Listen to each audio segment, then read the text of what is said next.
Whee! Well, it's 10 a.m. Eastern. You're on Facebook. This is PC Mag. So you're watching One Cool Thing. I'm features editor with PC Mag, Evan Deshevsky. This is Tom Brand, hardware analyst. Welcome. Thank you. Okay, now you're watching this and well, first we should mention a bit of business, is that here, One Cool Thing, we talk about one cool thing, and most importantly, we hear from you, the video watching audience. If you have any questions, comments, or concerns, drop them in the comments, and Social Pete will read them throughout the show. Now, the show is called One Cool Thing, but you see here before you, 3 things. What is this craziness? Yeah, you know what? This craziness Yes. is the current state of the Apple portable offerings. Okay. Here we have what we're talking about today in the center. This is the 13-inch MacBook Air.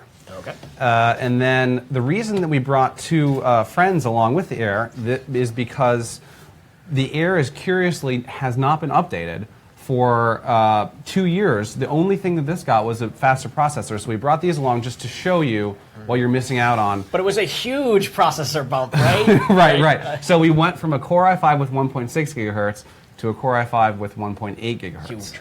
And not even a new processor generation. So that's pretty much in performance. What do you think the difference would be? So that's why we brought this thing. Yeah, this okay. is the 11-inch MacBook, and the performance on the types of things that most Mac users will be doing, like editing photos in Photoshop, rendering videos, things like that. It's very similar. The Core i5 in this is very similar performance-wise to the Core M3 in this computer. Okay.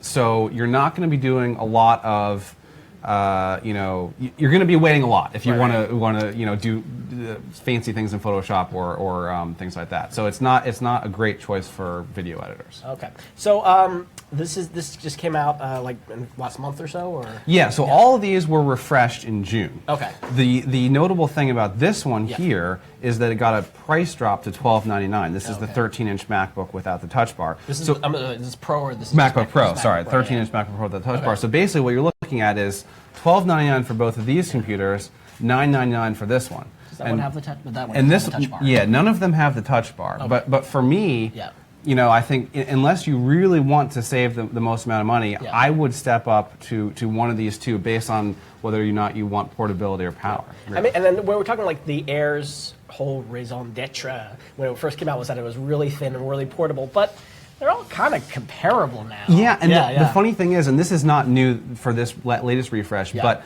the MacBook Air is 0.61 inches thick at its thickest point, and that's actually slightly thicker now than this 13-inch MacBook Pro. Right. Now, obviously, this is a wedge shape, so it's going to get thinner at the bottom, but overall, what used to be a really, truly revolutionary ultra-portable is now no longer as thin as some of the other more powerful ones that Apple makes. Right. Okay, so let's also just go into the price difference between all 3. Yeah. Okay, so $12.99 for this one. This one gets you it's the MacBook Pro without the Touch Bar. It has a gorgeous Retina display, and it has 2 Thunderbolt 3 ports on this side. Okay. Now, this one here, we've reviewed both of these recently, by the way. This one here only has 1 USB-C port. Okay. Also $12.99, also with a Retina display. This one has regular USB 3 ports, and the addition of a SD card reader and a dedicated power jack, which these other ones don't have. So there's some differential. So and this is like the old port lineup, and it's $9.99. Right. Now I actually have a MacBook Air, way older generation. I think like it's 5 years old, still kind of like creaking along. And I will say that it was great for a long. It's kind of slowing down now, but it was great for a long time. Sound was terrible. Yes. Now, and I see that they haven't added speakers here. These actually have speakers. If sound is important to you and you don't want to use like a Bluetooth, if you actually want the sound from your thing, this will be the way to go. That's just my little hot take. Yeah, it's hard to see here, but basically these have 2 forward-facing speakers. That one doesn't. Yeah, it has the one. It has one, right? So obviously the sound is going to be better. Yeah, I don't even know where the speakers are. They're not going to fill a room with like thumping bass, but definitely more volume. Yeah, but even like if you're, it's a laptop supposed to be portable. If you use it outside, at least the older generation one, I haven't tried this one, the sound, like you couldn't even hear it. Now, outside, you bring up a good point. Okay. Let's talk about the display. Yes. Because ultimately, you're not going to be able to use any of these outside very well because of the sun, but This display is 1440 by 900, which is less than full HD. And at this point in 2017, most of the ultra portables that we look at have at least a full HD screen. Yeah. So if you've used one of those before and you're thinking about buying one of these, it's going to be a letdown, especially compared to the gorgeous Retina displays that you can get from this. So it's a mystery to me, other than Apple, why Apple would do this and not. I mean, so there's two reasons that I can think of. One, they want to drive people to buy these. The second reason is boosting. So they made a bad product to drive people to buy these. That's the other thing too. Is it's not necessarily a bad product. Yeah. Like, this is the same. If anything, with the 1.6 to 1.8, it's actually gotten slightly better. It's the same good product as it was before. It's just everything else has caught up to it and surpassed it. But the other problem about adding better resolution to the screen is it's going to decrease battery life. Right. And this thing has excellent battery life. It has 16 hours and 28 minutes of battery life, which is right up there with the longest we've tested. Sure. Facebook, you have a question. Can you overclock the CPU? You cannot overclock the CPU. If you try to overclock the CPU, do let us know. We would be interested to know what you can do. Now, when we talk about screen resolution, that's different than screen brightness, because that's the thing I think I'm more interested in. Because especially this, it's portable because you want to say go outside on occasion, go to a bright cafe. Do we measure brightness? Yes. So this MacBook Pro 13-inch non-touch and the touch version has 500 nits of brightness. Okay. Which is to say basically that it's adequately bright. I mean, nits. You're not going to encounter nits on your everyday trip to the grocery store, but yes, this is very bright. This one, they don't actually tell us how many nits these two have, but which means that they're less. Okay. So ultimately, the brightest one you can buy is the 13-inch Pro. And then I don't know how important touchscreens for the laptops are to people. Are these two either available as touchscreens, but these are not? So none of the Apple lineup has touchscreens. Touch bars. But the touch bar is the thing that's actually, that's something you can't get on the Air. Right.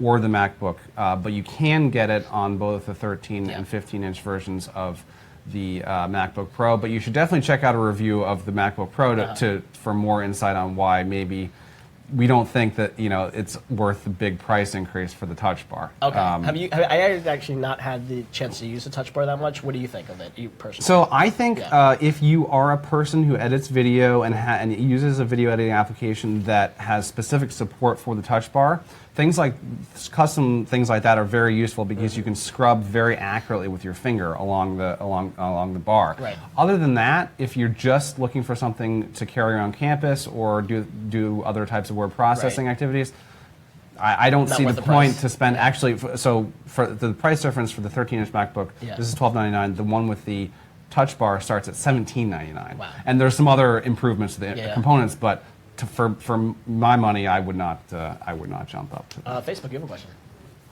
How do these compare to the Surface devices, like the Surface laptop? Yeah, so the Surface laptop, which is also new within the past couple of months, is many people have been comparing it to the MacBook Air, and I think that that's a fair comparison. And ultimately, from a pure hardware perspective, the Microsoft Surface is unquestionably a better laptop than the MacBook Air for the same price. They're both $999. That said, if you are wedded to Mac OS, we're on High Sierra now, something like that, then ultimately you're not going to be disappointed with the MacBook Air unless you really need the intensive power that you're going to get from a more powerful computer. So I think that unquestionably, hardware-wise, the Surface is better, but don't discount the operating system difference. Okay, let's talk about the power that you can do this.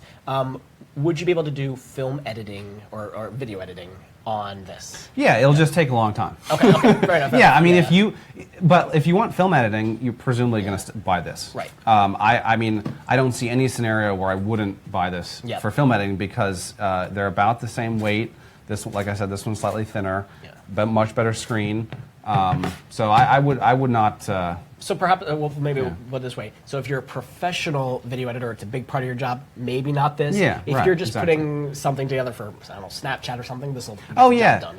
Yeah, I mean, like, ultimately, you have to decide, well, if you're only doing it occasionally, you can wait. Waiting a little bit is not gonna be worth spending a lot more money. So yes, yeah. Well, let's also maybe jump into some critiques because we're gonna go deep into these products. If you were had a chance to, all the Apple executives, they're watching right now. You know it. We know it. Hi, guys. Yeah. Okay. We reviewed this. Yeah. If you Surprise. if you were going to tell them to for the next generation, they want to say, Tom, what should we do? We don't know what we're doing anymore. Help us with our next line of MacBook Air. What would you say you want them to improve for the next generation? Well, the one thing I would say is that I'm sure that Apple knows what they're doing. Yeah.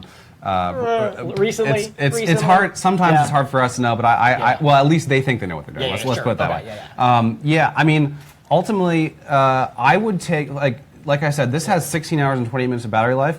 I would sacrifice an hour of battery life personally for me to get a better screen. Definitely. Because I don't. I spend most of my day writing, and I don't necessarily tax the processor that much. So for me, I would much rather have a better screen and give up an hour of battery life that, quite honestly, I'm never going to use by the end of. I mean, like, 15 hours is perfectly adequate for a work. I'll also add this, just for me. If they added 2 millimeters to either end of it, still super portable. How much more battery or processing power do you think they could fit with that? I bet you they could do some stuff. Yeah, with that. well, well, the thing is though, once you start adding stuff, then you're gonna take more of a power hit, a battery life hit. And I think that they've perfected the balance with these new MacBook Pros and the MacBook, and they've kind of like not made those investments with the Air. Gotcha. So. Facebook, you have a question.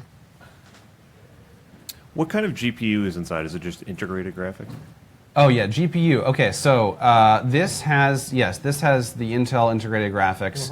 Same with the MacBook.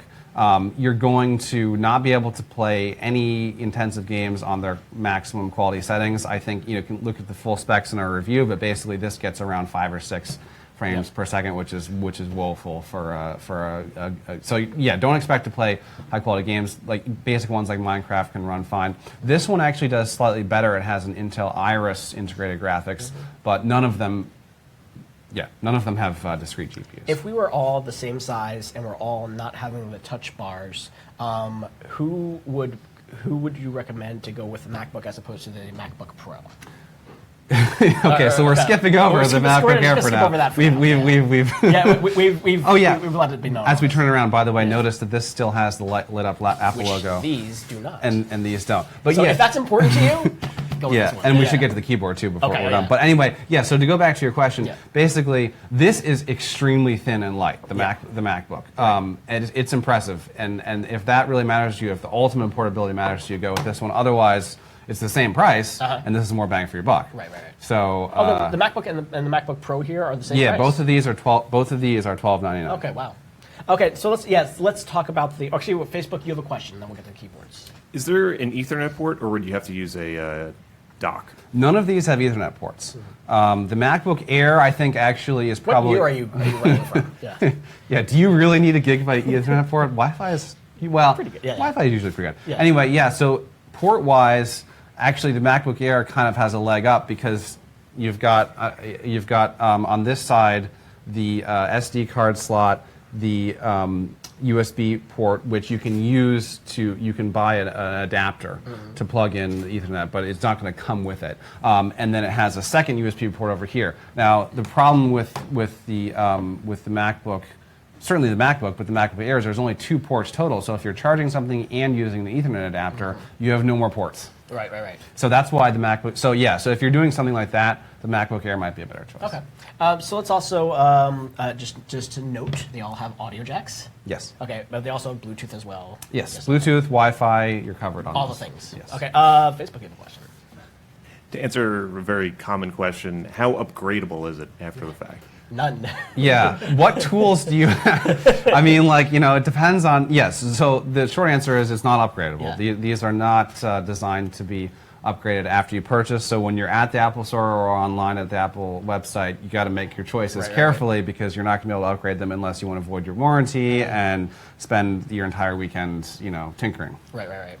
Okay, so let's talk about these keyboards here. Now, these, the MacBooks and MacBook Pro, they have these very shallow keyboards. Yes. Very controversial. I am not a fan. Right. Yeah. And many people would agree with Yeah. you. Others would vehemently disagree. But basically, the upshot is that Yeah, so as you can see the thin keyboards. This one still has a keyboard that you might expect from a laptop going back, I don't know, 10, 15 years. I mean, this has much greater key travel than these new ones, and you can actually hear if we be quiet for a second. I'll stop talking. You can hear the difference in the key travel. These barely feel like you're even touching anything. Yeah, if you learn to type on a smartphone, you'll be right at home with this. Yeah. If you learn to type on a laptop, you'll be more at home with this. The one thing I will say, though, is that these are much less stable. Okay. With the butterfly key switches, Apple really increased the stability of the keys, so you notice that these keys don't move at all. Right. These wobble, but I mean, the wobbling. So if that, but ultimately, you're not going to notice that. Is this the keyboard for millennials? Is that what you were going to say? You said it. Facebook, you have a question. Do you have to get it in silver? Is there a rose gold? Yeah, so the MacBook Air, again, no color options. It's just the gray, or it's just the gray that they've always offered.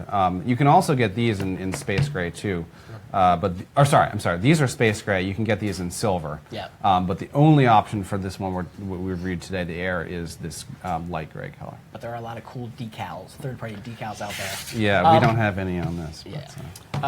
Did you have any more questions for now? Okay, I think we're good. Okay, so let's brass tacks it. We like this, but you think that you would recommend to people spend perhaps a bit more, you'll get a lot more bang for your buck on these two options? Would that be fair to say? Or a Surface, or okay, if you're not wedded to macOS, go for a Windows laptop. Okay, very cool. All right, folks, that is all we have today.